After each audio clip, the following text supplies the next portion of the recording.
Guys मैं आपको बता दूं, देखिए मिशन कंपटीशन ने एक बार फिर से 67 बीपीएससी के लिए प्रैक्टिस सेट ग्रुप स्टार्ट कर दिया, जिसका प्राइस जस्ट 151 रुपीज रखा गया है। देखिए इसमें 50 प्लस प्रैक्टिस सेट्स अपलोड कर दिए गए हैं अलग अलग कोचिंग संस्थान के, जैसे आस्था, परफेक्शन, दृष्टि, बीपीएससी मेकर, इन सब के टोटल मिलाकर 50 से भी ज्यादा प्रैक्टिस सेट अपलोड कर दिए गए। आपको जुड़ना है तो आप इतना जो है 151 का वन टाइम पेमेंट करिए और आप इसमें जुड़ जाइए। बिहार स्पेशल का हमारा क्राइटेरिया यही रहेगा, जस्ट 99 रुपीज में आप जुड़ सकते हैं। इस नंबर पर आपको पेटीएम, गूगल पे, फोन पे किसी माध्यम से पेमेंट करके आपको पेमेंट भेजना है, स्क्रीनशॉट भेजना है व्हाट्सएप के ऊपर, आपको फिर ऐड कर लिया जाएगा। गाइस जिन्हें भी प्रैक्टिस सेट ग्रुप में ऐड नहीं होना टेलीग्राम के ऊपर, वो इंडिविजुअल प्रैक्टिस सेट्स ले सकते हैं। दृष्टि का टोटल 8 सेट्स आप 80 रुपीज में ले सकते हैं।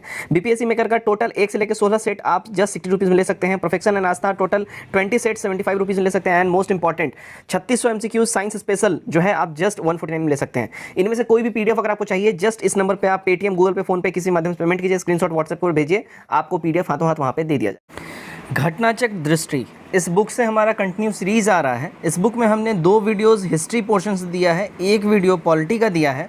आज जो आपके सामने ये वीडियो आ रही है ये होगा धन का बहिर्गमन सिद्धांत, जो कि दादा भाई नौरोजी ने दिया था। उसके बाद हम लोग 1857 रिवॉल्ट भी देखेंगे। इस बुक की खासियत ये है, बिल्कुल चित्रात्मक प्रस्तुति इसमें होती है और एक तरीके से शॉर्ट नोट्स के जैसे आप इस बुक को प्रेफर कर सकते हैं।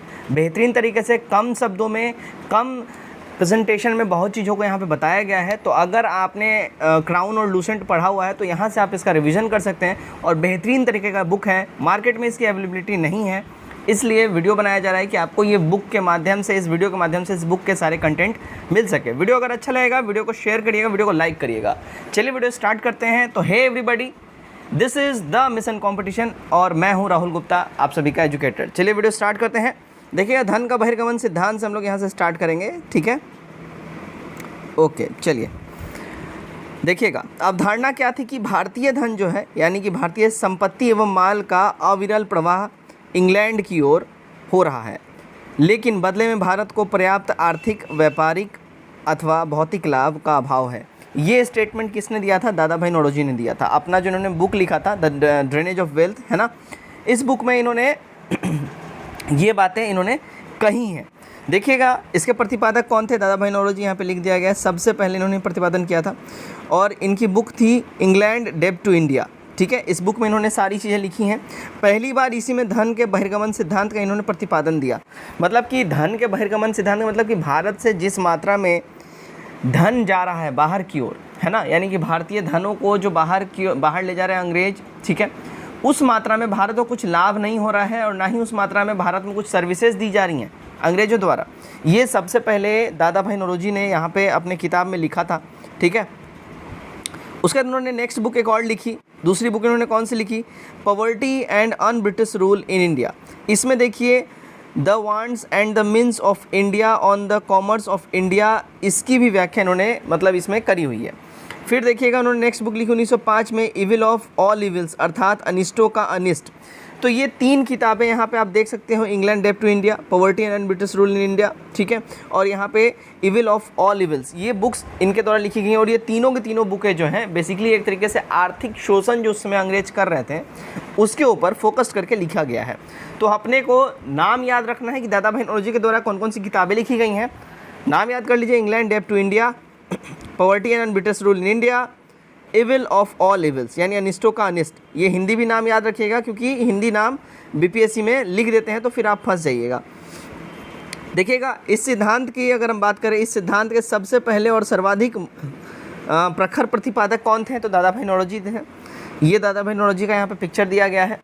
स्वरूप देखिएगा, सरकार की खरीद नीति, होम चार्जेस अर्थात भारतीय सार्वजनिक ऋण एवं रेल पर लगाई गई पूंजी पर दिया गया ब्याज, भारत को दी गई सैनिक और अन्य सामग्री की लागत, भारत के कारण इंग्लैंड में दिए जाने वाले नागरिक और सैन्य शुल्क, इंग्लैंड में राज सचिव का सारा व्यय, ठीक है, जो कि 1919 तक था, तथा भारत सरकार द्वारा यूरोपीय अफसरों के दिए जाने वाले भत्ते और पेंशन। यहाँ पे अपने इन बुक्स में दादा भाई नौरोजी ने साफ साफ लिख दिया था कि भाई जो सरकार की नीति है, मतलब इंग्लैंड में जो भारत सचिव बैठा हुआ है उनका भी पेंशन, बोर्ड मेंबर्स के सारे सैलरीज इंडिया से जा रहे हैं, वो इंग्लैंड में बैठे हुए हैं। यहाँ पे जो ऑफिसर्स हैं उनकी सैलरियाँ जा ही रही हैं, फिर इनका जो पेंशन वगैरह चलता था जब इंग्लैंड में चले गए, घर में अपने हैं तो भी यहाँ से चीज़ें जा रही हैं। तो ये सब कुछ जो पहली बार भारतीय जनता के सामने जो उजागर किया था किसने? दादा भाई नौरोजी ने किया था। अन्य प्रतिपादक देखिएगा, महादेव गोविंद रानडे का भी नाम आता है आगे चल के। 1872 ईस्वी में इन्होंने इसके प्रतिपादन में एकदम अहम भूमिका निभाई और इसको सच बताया। रमेश चंद्र दत्त भी आते हैं, ये भी एक अर्थशास्त्री थे, प्रमुख अर्थशास्त्री।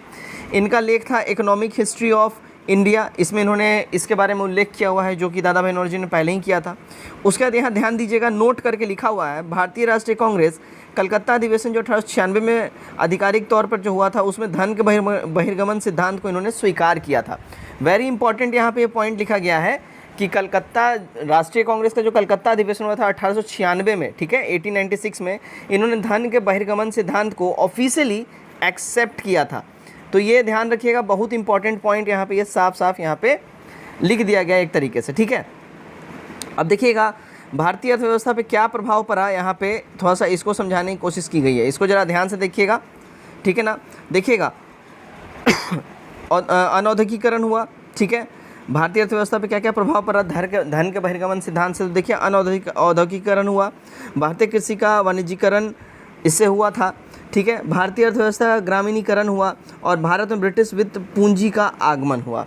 इसके अनौद्योगिकरण के अंतर्गत देखिए भारतीय हस्तशिल्प उद्योग का नाश हो गया, बिल्कुल ही ख़त्म कर दिया अंग्रेज़ों ने, क्योंकि भाई यहाँ से वो रॉ मटेरियल लेके जाते थे और इंग्लैंड में बनी हुई जो पैंट शर्ट होते थे, जो कपड़े होते थे, जो वहाँ के मिल्स में बनते थे, यहाँ पे ले आके वो बेचते थे। बेसिकली यहाँ से ही रॉ मटेरियल ले रहा है, यहाँ का सामान से बाहर जाके कपड़े बना रहे हैं और यहाँ पे ही आके जो चीज़ें बेच रहे हैं वो ट्रिपल रेट्स में, चौपल रेट्स में बेचा जा रहा है। तो बेसिकली जो यहाँ पे जो लोकल जो आर्टिस्ट जो हथकरघा कारीगर थे, उन सब का ज़िंदगी ख़त्म इन्होंने कर दिया था, ठीक है। उसका देखिए भारतीय कृषि का वाणिज्यीकरण से क्या प्रभाव पड़ा, तो इससे प्रभाव पड़ा किसानों को हानि इससे हुआ, क्योंकि एक तरीके से कॉमर्शियल वे में ये लोग बिल्कुल एकदम एग्रीकल्चर को ले गए।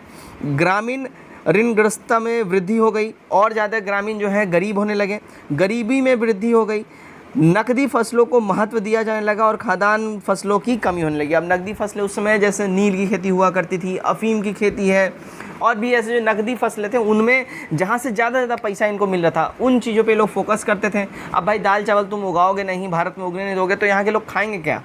तो बेसिकली ये सारी चीज़ें थी। फिर देखिएगा भारतीय अर्थव्यवस्था पे ग्रामीणकरण पर जो प्रभाव पड़ा।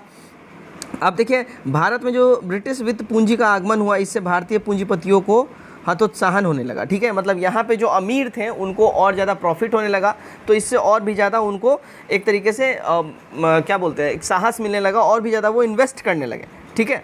तो वही मतलब जो कहावत है ना कि रिचर गेट्स रिचर, तो उस टाइम में एकदम ये कहावत सार्थक साबित हो चुका था। अब हम लोग आते हैं, हमारा नेक्स्ट टॉपिक है, देखिए 1857 का रिवॉल्ट। यहाँ से हमारा 1857 का क्रांति यहाँ से स्टार्ट हो जाता है। तो चलिए हम लोग स्टार्ट करते हैं। देखिएगा, ध्यान दीजिएगा, कारण क्या था, सबसे पहले कारण की बात करते हैं। देखिए चर्बी वाले कारतूस 1857 में बैरकपुर छावनी में सैनिकों द्वारा चर्बी वाले कारतूस का परित्याग करने से इनकार कर दिया गया, मतलब प्रयोग करने से, सॉरी, यूज़ करने से इनकार कर दिया गया। तो उसके बाद से ये कांड हुआ। उस समय मंगल पांडे ने इसका इनिशिएटिव लिया था और इन्होंने एजुडेंट पर हमला कर दिया था। ध्यान दीजिएगा, बहुत बार क्वेश्चन पूछे हुआ है।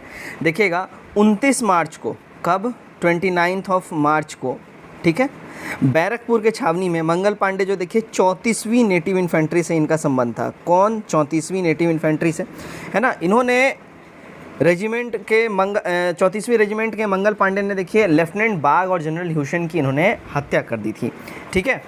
अच्छा, ये बार बार पूछता है कि मंगल पांडे रहने वाले कहाँ के थे। देखिए रहने वाले थे बलिया के, ठीक है, बलिया यूपी, नाम याद रखिएगा जगह का, पूछे हुआ है, पूछेगा आगे चल के, ठीक है। तो ये तो इसका आप रीज़न जान गए, ये तात्कालिक कारण था, ठीक है। चर्बी वाला कारतूस ना प्रयोग करना, ये तात्कालिक कारण था, ठीक है, ये तात्कालिक कारण था। अब देखिएगा इसके पीछे और भी बहुत सारे रीजंस थे। कौन से रीजन, सामाजिक कारण भी था, सांस्कृतिक भी था, आर्थिक भी था, ठीक है, और तात्कालिक कारण तो ये था ही था ही। तो इससे पहले से अंग्रेज़ों द्वारा भारतीय हर एक चीज़ में, लाइक उनके जो है संस्कृति में, समाज में, उनके छोटी छोटी चीज़ों में हस्तक्षेप करने से भारतीयों में काफ़ी ज़्यादा गुस्सा और द्वेष की भावना उनमें पहले से थी। और तात्कालिक कारण मतलब बोलते हैं ना, आग में घी डालने का काम ये चर्बी वाला कारतूस ने किया, जिसमें हिंदू ये सोचते थे कि इसमें सूअर की चर्बी है, हिंदू ये सोचते थे इसमें गाय की चर्बी है, मुस्लिम ये सोचते थे इसमें सूअर की चर्बी है, और दोनों ही के एक तरीके से आस्था के ऊपर प्रहार माना गया अंग्रेज़ों द्वारा, और उसके बाद ये चीज़ें भड़क गईं। आगे देखिए यहाँ साफ साफ लिखा गया है राजनीतिक, सामाजिक और आर्थिक और धार्मिक कारण ये था। अब प्रमुख कारणों की बात करें, देखिए प्रमुख कारण में क्या था, ब्रिटिश साम्राज्य की घिनौनी नीतियाँ इसमें प्रमुख कारण था। और तात्कालिक कारण में अभी मैंने आपको बता दिया, चर्बी वाले कारतूस, ये जो है तात्कालिक कारण था। लेकिन यहाँ पे बहुत से राइटर्स ने अफवाह भी बोला है कि नहीं, उसमें ऐसा कुछ नहीं था, चर्बी में मतलब ये नहीं यूज़ था। लेकिन सारे अफवाह की बात ही है, कोई ऑफिशियल इसमें कुछ ये चीज़ नहीं है। चलिए नेक्स्ट देखते हैं। देखिएगा घटनाक्रम कब हुआ, 10 मई को मेरठ से स्टार्ट हुआ था और 12 मई को 1857 को विद्रोहियों ने दिल्ली पर अधिकार कर लिया था। स्वाधीनता संग्राम का प्रतीक क्या था, कमल और रोटी। उस समय जो एक तरीके से स्वाधीनता संग्राम का जो प्रतीक माना गया, कमल और रोटी को माना गया। देखिएगा कथन की पहले हम लोग बात करते हैं। सर जेम्स आउटरम और डब्ल्यू टेलर ने इसको हिंदू मुस्लिम षड्यंत्र का परिणाम कहा है। मतलब ये दोनों का स्टेटमेंट था कि ये जो है हिंदू और मुस्लिमों के द्वारा संयुक्त रूप से एक बोलते हैं ना साजिश रचा गया था अंग्रेज़ों के द्वारा, अंग्रेज़ों के खिलाफ। जॉन लॉरेंस और सीले ने इसने केवल सैनिक विद्रोह बोला, इसने साफ साफ बोला कि भाई देखिए कोई हिंदू मुस्लिम वाला यहाँ पे एंगल नहीं है, यहाँ पे साजिश है, ठीक है, सॉरी यहाँ पे केवल सैनिकों का ये विद्रोह है, प्योर जो है सिपोही म्यूटनी है और कुछ नहीं है। सैनिक असंतोष थे, सैनिकों में द्वेष की भावना थी, उन लोगों ने ऐसा चीज़ कर दिया। फिर टी.आर. होम्स आगे इन्होंने स्टेटमेंट दिया है, बर्बरता और सभ्यता के मध्य ये युद्ध था। मतलब उन्होंने ये बोला कि भाई सभ्य थे अंग्रेज, बर्बर थे, इंडियंस सिपाही जो हैं वो बर्बर थे और उन्होंने सभ्य लोगों का हत्या किया, उनके ऊपर हमला कर दिया। तो बेसिकली इनके द्वारा जो है अंग्रेज सभ्य थे और इन्होंने बोला कि भाई सभ्यता और बर्बरता के बीच जो है ये युद्ध था। वी.डी. सावरकर ने बोला भाई स्वतंत्रता की पहली लड़ाई, इसको स्टेटमेंट को बोला कि स्वतंत्रता की ये पहली लड़ाई थी। आर.सी. मजूमदार ने, ध्यान दीजिएगा, तथाकथित प्रथम राष्ट्रीय स्वतंत्रता संग्राम, न कि प्रथम राष्ट्रीय और ना ही स्वतंत्रता संग्राम इन्होंने कहा है। इन्होंने साफ साफ बोला है कि ये तथाकथित राष्ट्रीय संग्राम था, ना ही ये पहला था और ना ही ये राष्ट्रीय संग्राम था। तो इसको तथाकथित बस ज़बरदस्ती बोला जा रहा है कि स्वतंत्रता संग्राम है, ठीक है। अब हम लोग आते हैं नेतृत्वकर्ता, कौन कहाँ से किसने नेतृत्व किया, ये देखते हैं हम लोग। चलो इसको मैंने जूम कर दिया, ठीक है। चलिए इसको हम लोग देखते हैं। देखिएगा बरेली से हम लोग बात करते हैं, ठीक है। बरेली से कौन थे, बरेली से देखिए खान बहादुर खान थे, ठीक है। कौन थे, खान बहादुर खान साहब बरेली से थे। अच्छा देखिए ये जो है जून के महीने में 1857 इस समय इन्होंने ये बागडोर संभाला था। और इस विद्रोह का दमन कौन किया था, बरेली में किसने विद्रोह का दमन किया था, तो आयर और कैंपबेल ने दमन किया था। आयर पहले आया था लेकिन फिर वो नाकाम रहा, उसकी डेथ हो गई, फिर कैंपबेल ने आके इसका दमन किया था। झांसी से कौन था, तो रानी लक्ष्मीबाई जी थी, ठीक है, ध्यान रखिएगा। झांसी कौन, रानी लक्ष्मीबाई। और जनरल ह्यूरोज यहाँ पे आया था, जनरल ह्यूरोज, इसने आके यहाँ पे इस विद्रोह का दमन किया था, ठीक है ना। और बेसिकली समर्पण 1858 में ही इनके द्वारा किया गया था, झांसी के द्वारा 1858 में समर्पण किया गया था, ठीक है। तो यहाँ पे जनरल ह्यूरोज ने एक स्टेटमेंट भी दिया था रानी लक्ष्मीबाई के बारे में कि अनेकों मर्दों में ये औरत इकलौती मर्द है, ठीक है, ये स्टेटमेंट इनका था। फिर लखनऊ से कौन थे, तो बेगम हजरत महल थी लखनऊ से। कैंपबेल ने यहाँ पे सप्रेस किया था, इसका जो है विद्रोह को सप्रेस किया था। कानपुर से कौन थे, देखिए कानपुर से नाना साहेब या धोंधू पंत बोल लीजिए, ये कानपुर से थे, ठीक है। और फिर तात्या टोपे भी थे। यहाँ पे सप्रेस कौन किया था, पहले नील आया था, वो असफल रहा था, मारा गया था, फिर कैंपबेल आया था। यहाँ भी कैंपबेल आके ख़त्म किया और कैंपबेल बरेली में भी आके ख़त्म किया था, ठीक है। फिर देखिएगा कानपुर की बात करें, कानपुर हो गया। जगदीशपुर की बात करें, जगदीशपुर से कुंवर सिंह जी थे, है ना, जगदीशपुर से। और अगर हम बात कर ले, देखिए मेजर विलियम टेलर और विंसेंट आयर, ये दोनों ने मिल के यहाँ पे चीज़ों को सप्रेस किया था, इस विद्रोह को सप्रेस किया था। असम से कौन था, दीवान मनीराम दत्त थे असम से, ठीक है, वेरी इंपॉर्टेंट है, ध्यान रखिएगा। दीवान मनीराम दत्त आसाम से थे। और उसका देखिए फैज़ाबाद से कौन थे, तो मौलवी अहमदुल्ला जी थे फैज़ाबाद से। इसको कैंपबेल ने, यहाँ पे भी कैंपबेल ने इसको सप्रेस किया था। देखिए कैंपबेल ने 3-4 जगह कैंपबेल ने जो विद्रोह है सप्रेस किया। कहाँ कहाँ किया, कैंपबेल ने बरेली में किया, ठीक है, कैंपबेल ने फैज़ाबाद में किया, कैंपबेल ने लखनऊ में किया और कैंपबेल ने कानपुर में किया, ठीक है। तो कैंपबेल 4 जगह जो है विद्रोह को सप्रेस किया था। एक तरीके से अगर बोले 1857 की क्रांति को दबाने में अहम भूमिका किसने निभाई, तो कैंपबेल ने निभाई थी, ठीक है, ध्यान रखिएगा। अब देखिए इंपॉर्टेंट बुक्स, किसने कौन सी किताब लिखी है, ये इंपॉर्टेंट चीज़ें हैं, इसको भी हम लोग देख लेते हैं। देखिएगा वी.डी. सावरकर ने किताब लिखी है the Indian war of independence 1857। फिर एस.एन. सेन ने लिखा है 1857, ये बुक का इनका टाइटल ही है 1857, ये वर्ड्स में है, ठीक है। उसका देखिए सर सैयद अहमद खान ने क्या लिखा है, असबाब बगावत हिंद, ये सर सैयद अहमद खान ने लिखा हुआ है, ठीक है। और आरसी मजुमदार के द्वारा क्या लिखा गया, देखिए the sepoy mutiny and the rebellion of 1857, ये आरसी मजुमदार के द्वारा साफ साफ ये मतलब ये बुक जो है लिखा गया। इंपॉर्टेंट है, याद रखिएगा, ये पूछता है, ठीक है। अब देखिए अंग्रेज़ समर्थक जो है, प्रमुख शासक अंग्रेज़ समर्थक में कौन कौन थे, अंग्रेज़ों के समर्थक कौन कौन थे, तो ग्वालियर से सिंधिया इसके समर्थक थे, इंदौर के होलकर भी अंग्रेज़ों के समर्थक थे, हैदराबाद के निज़ाम इनके समर्थक थे, जोधपुर के राजा का भी इनको समर्थन मिला हुआ था, भोपाल के नवाब का भी, पटियाला, नाभा और जिंद के सिख शासकों का भी इनको समर्थन था, और कश्मीर के महाराजा का भी इनको समर्थन मिला हुआ था। तो ये सारे जो है जितने भी यहाँ पे राजा रजवाड़े हैं, इन्होंने क्लियरली सपोर्ट किया था 1857 के रिवोल्ट में अंग्रेज़ों को। तो ये इम्पॉर्टेंट है, ध्यान रखिएगा, ठीक है। अब हम लोग बात करते देखिए परिणाम क्या क्या निकला, ठीक है, इसका परिणाम क्या क्या निकला ये देखिएगा। चलिए परिणाम की घोषणा, भारतीय रजवाड़ों प्रति विजय और विलय की नीति का परित्याग कर दिया गया। जब 1858 में क्वीन को जो है यहाँ की सामग्री घोषित कर दी गई, मतलब साफ साफ बोला गया कि अब भाई ईस्ट इंडिया कंपनी से सारी चीज़ें ले ली जा रही है, मतलब उसके पास अब कोई अधिकार नहीं है भारत में शासन करने का, यहाँ पे जो है रूल करने का, मतलब पॉलिटिकली। तो अब इंग्लैंड की महारानी के पास ये सारा जो है पावर चला गया और क्राउन के हाथों में सारा सत्ता चला गया। उसके बाद उन्होंने साफ साफ बोला कि देखिए विलय की नीति हम लोग त्याग कर रहे हैं, और जो हड़प नीति के तहत, मतलब जो एक हड़प नीति थी उसके तहत जो गोद लिए हुए बच्चे थे जिनको अवैध घोषित कर दिया गया था, तो अब सारे गोद लिए हुए बच्चे वैध रहेंगे, जो भी राजे रजवाड़े लेते हैं उनको वैध घोषित किया गया। सरकार द्वारा राजाओं को गोद लेने की अनुमति प्रदान कर दी गई, जो मैंने अभी बताया है। भारतीय सेना के नवगठन के लिए पील कमीशन की घोषणा करी गई थी, ठीक है। इंपॉर्टेंट चीज़ है, ध्यान रखिएगा, पील कमीशन का यहाँ पे घोषणा हुआ था, ठीक है। पील कमीशन के तहत ध्यान रखिएगा, यहाँ पे जो पील कमीशन ने बोला कि भाई देखिए रेशियो जो है, पहले क्या होता था कि 5 होते थे, कितने भारतीय सैनिक 5:1 का रेशियो पहले था, और 1 होते थे अंग्रेज। पील कमीशन ने बोला नहीं, अब 2:1 का रेशियो आप रखिए, 2 भारतीय रहेंगे तो 1 अंग्रेज रहेंगे, मतलब 2:1 का रेशियो आप रखिए, ठीक है। तो पील कमीशन ने सिफारिश पे 2:1 का रेशियो आगे चल के कर दिया गया था।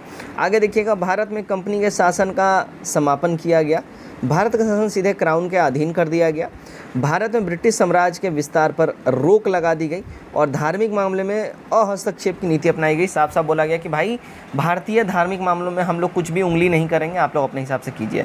सबके लिए एक समान सुरक्षा कानून की यहाँ पे बात कही गई। तो ये इंपॉर्टेंट अनाउंसमेंट्स थी जो कि 1858 में करी गई थी, ठीक है। तो उम्मीद करता हूँ ये वीडियो जो है आप लोग को अच्छा लगा होगा। वीडियो कैसा लगा कमेंट करके ज़रूर बताइए, और वीडियो को ज़्यादा शेयर करिए। Till then take care, bye bye and God bless you all.